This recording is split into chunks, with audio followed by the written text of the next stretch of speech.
by many other rare events. The midday air cools and stills. Birds stop singing and prepare for night. Words like syzygy leap off the Scrabble board and into the vernacular. Godfathers are obligated to grant favors. But this time, many sky watchers are wondering whether there will be an additional participant, or participants, in the cosmic dance.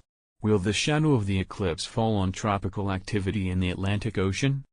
It may sound like the plot of a direct-to-airplane movie in which Z-list celebrities wield chainsaws, but there is a good chance that at least one tropical storm or hurricane will be within the region of 50% or more solar obscuration on Monday afternoon.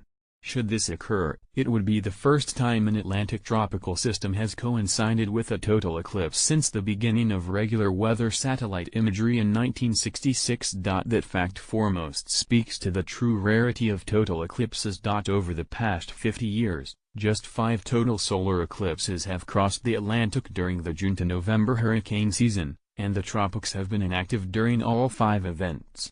Two things make the timing and track of the 2017 eclipse special from the perspective of a potential hurricane eclipse conjunction. First, this is the first eclipse in 50 years to occur during the most tropically active 2-month period between August 15 and October 15.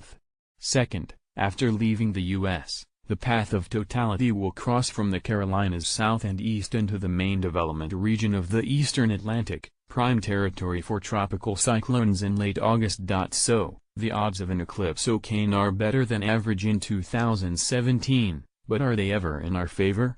I used the National Hurricane Center's HURRDAT-2 dataset of hurricane climatology to take a snapshot of all recorded tropical cyclone activity occurring at 2 p.m. ET on August 21 for every year since 1900. If a total eclipse occurred every year at that time, in only 2 of the 117 theoretical eclipses would totality have intersected the center of a tropical storm or hurricane. Oddly enough, one of those cases is Andrew, which on August 21, 1992, was a tropical storm north of Puerto Rico with 60 miles per hour sustained winds. However, there are around 15 and 40 historical instances in which an August 21 tropical cyclone was within 2017's 90% and 50% eclipse bands, respectively. The upshot here is that having the path of totality cross a hurricane is like hitting a rolling bowling ball with a tennis ball while blindfolded. But intersecting the path of partiality is significantly more achievable, perhaps replacing the bowling ball in this metaphor with a giant human hamster ball. A check on Atlantic tropical activity reveals one possible candidate to be in the path of totality, and several good opportunities for tropical storms to at least be in the partiality. The National Hurricane Center is issuing advisories Thursday afternoon on Tropical Storm Harvey, which is forecast to be a hurricane near the northern coast of Honduras on Monday. The sun will be about 40% blocked at peak coverage in this part of the Caribbean. A second tropical wave, Invest 92 liters, has about a 50% chance of development into a tropical depression and may be positioned in a region of 75% to 85% coverage north of Hispaniola in 4 days should it do so. Finally, a tropical wave now in the far eastern Atlantic, which the NHC gives a 40% chance of development in the next 5 days, may be the most interesting. If it develops, the track may lift far enough northeast of the Lesser Antilles on Monday to cross the tail end of totality.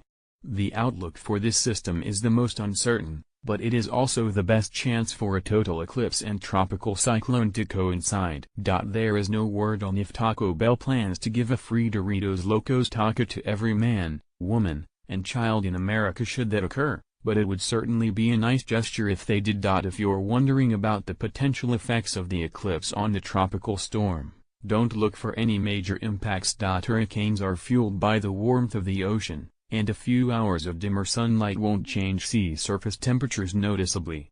The convective activity of tropical cyclones sometimes dips a bit around sunset, so very slight weakening is possible. While we are in uncharted territory, I would expect any effect to quickly disappear as the eclipse ends. The bottom line is I wouldn't bet on a head-on collision of a Category 5 hurricane with a total eclipse, plus sharks, but it's very likely that the partial shadow is going to fall on at least one and possibly as many as 3 Atlantic tropical storms or hurricanes.